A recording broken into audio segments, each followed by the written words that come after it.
welcome. In Austria, we would say Grüß euch to our presentation about Android-based low-cost robot controller that we call AndriX. This is my friend Christoph Krofich. I'm Reinhard Grabler. And as you recognized, we have funny names and funny lederhosen. So, you may know, we're from Austria. But does anybody know where Austria is? Who knows? Okay, that's not a lot, so I will explain. So, this is Austria. Okay. When I was in Oklahoma the first time, in the USA, so a kid asked me, "You're from Austria? Are there any kangaroos?" So I told him, "Nope, no kangaroos.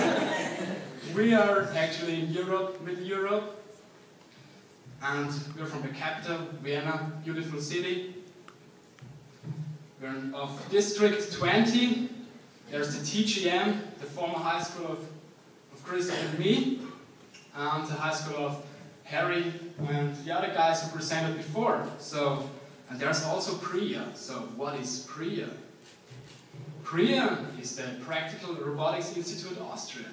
And basically it is Gottfried Koppensteiner, Christoph Krofich and me. And we have a mission. We have a mission to involve robotics to education, in science and at home. So there are a few problems in Austria, you know. Especially in Austria, there's not enough sponsoring for robotics in education. We organized the Easter this year, and yeah, we saw that problem. So maybe we could do something in this direction. The second task is science. Okay, you saw the project of autonomous robots with ontologies and those things. So these things need a lot of computational power. So it would be great to have a robot controller which is very, very fast and has high power. Yeah. And the third thing is we want to bring robotics to everybody. It would be wonderful if a mother could program a robot on her own to clean a house or something, you know. It would be great. So it has to be very easy. So our goals, we want a robot controller which is powerful, you know, like a space shuttle. And which is easy to use. Maybe an Apple iPhone, okay? But it should be affordable, so not an Apple iPhone. So you all know these things. These are portable sensors and motors. And you all have smartphones. They are easy to use, they are fast, these are small computers. So wouldn't it be cool to have a robot controller on a smartphone? I tried to put in this motor on the smartphone, but there's no input. This is a problem. So we developed a shield where we can put in these sensors and motors. You know, this microcontroller shield there. And on this shield there's a microcontroller board, an Arduino board. And how do we control the board? Yeah, there's an Android smartphone. You know, it's a little bit cheaper than an Apple iPhone.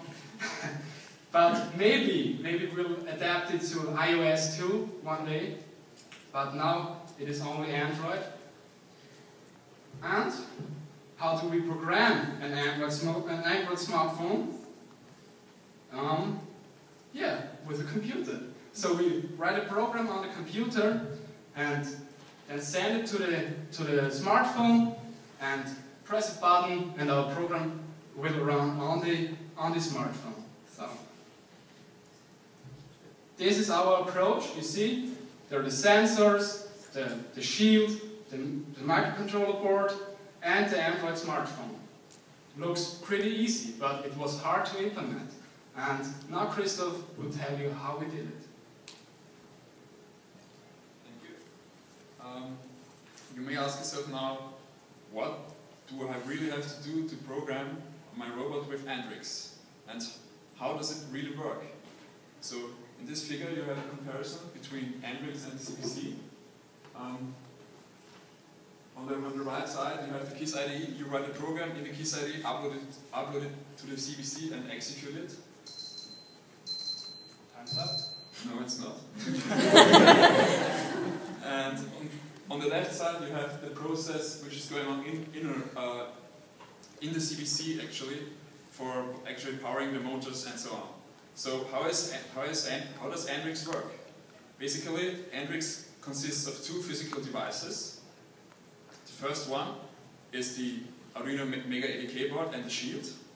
And on this board, there's of course running a firmware on the Arduino board, and we developed the software for it. So let's take a closer look. The Arduino Mega ADK is part of the Arduino suite and provides interfaces to Android phones. So you can communicate with the Android phone, send and receive data. You can't connect pole sensors and motors directly to the Arduino Mega ADK because the ports just don't match.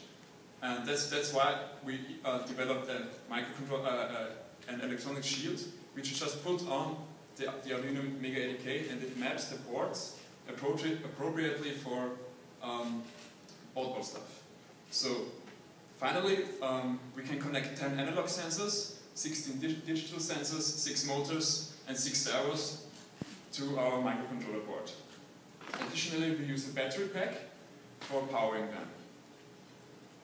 The software, which is actually running on the Arduino Mega ADK, is responsible for reading sensors and forwarding it to the Android phone, and receiving messages from the Android phone for powering actuators.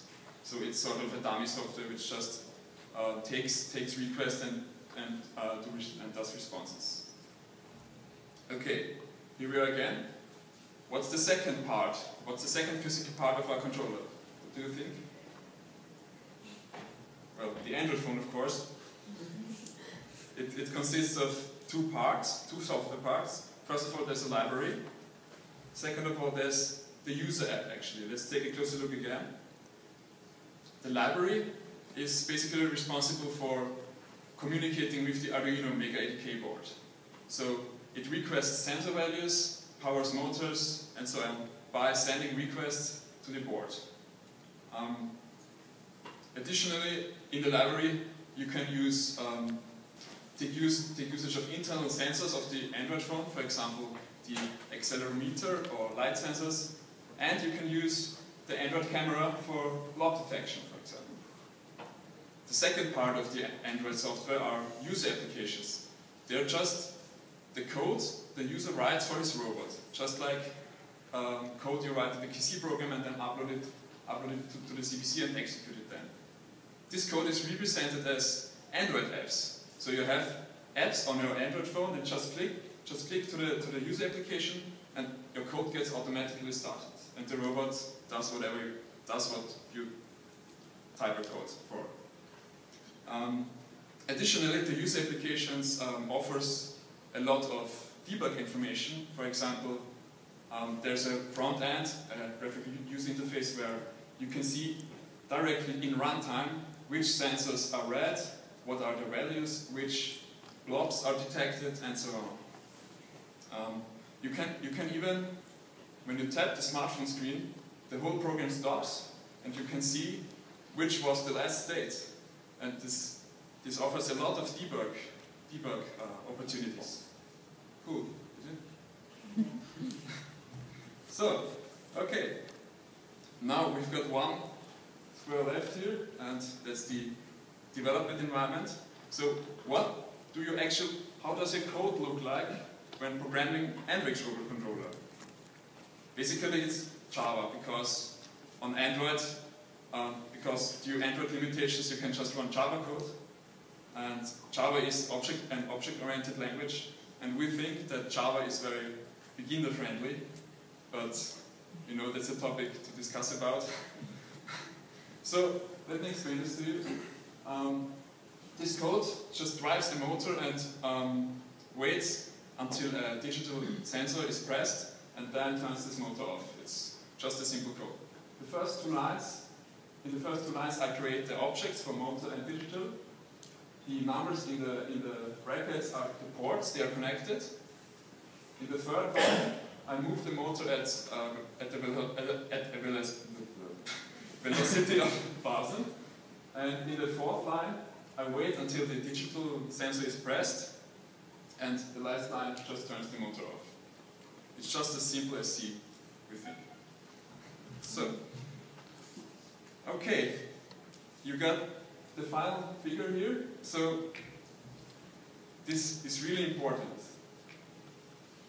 This line separates the area the user has to take action and what is really managed in background. So you see, in case of the CVC, you just develop your program in KISS IDE and upload it and execute it. And in case of AndriX, you just develop your code in an appropriate IDE, upload it on the Android phone, and click on the app, and it runs. It's simple. Okay, so here's our big picture again. So what I've actually explained now is how you develop a program, and it goes all the way down to the sensors and motors. But there's another app. It's called Control Center. You know, at the CBC there's a graphical user interface where you can test sensors, power motors, and calibrate your camera. And that's exactly what the Control Center is. So that's the main screen of the Control Center. And you see, it's the same design as our presentation has. Where did that come from? And okay, let's take a look at the screens. So that's the sensor screen. Here you see on the left side there are the internal sensors. You can see the values. On the right side there are the external sensors. You can also see here the values of all sensor ports. So on this screen, on the left side, is our motor screen. You can power the motors just directly by using these seek bars. On the right side, the servo screen. You can just set the position in the same by the same action. So that's the camera screen. It's for calibrating color channels and setting the tolerances for blob detection. So, for example, if you activate any channel, and you face an object and just tap on this object, it takes automatically the color of this object and sets it as a channel color. So you don't have to do this with seek bars or something like that. Okay, the parameter setting screen. Well, AndriX is so simple, it doesn't even need settings. Good. For future work, we plan to improve the usability of AndriX and make it to a cool robot controller with a case and so on. And for that, of course, we need money, and we plan to do fundraising. So we'd really appreciate if you support us. Just like us on Facebook, and stay tuned. We are going to post current things about that. And we would also really appreciate if you come to our showcase today when you want to see AndriX in action. So, thank you really much for your attention.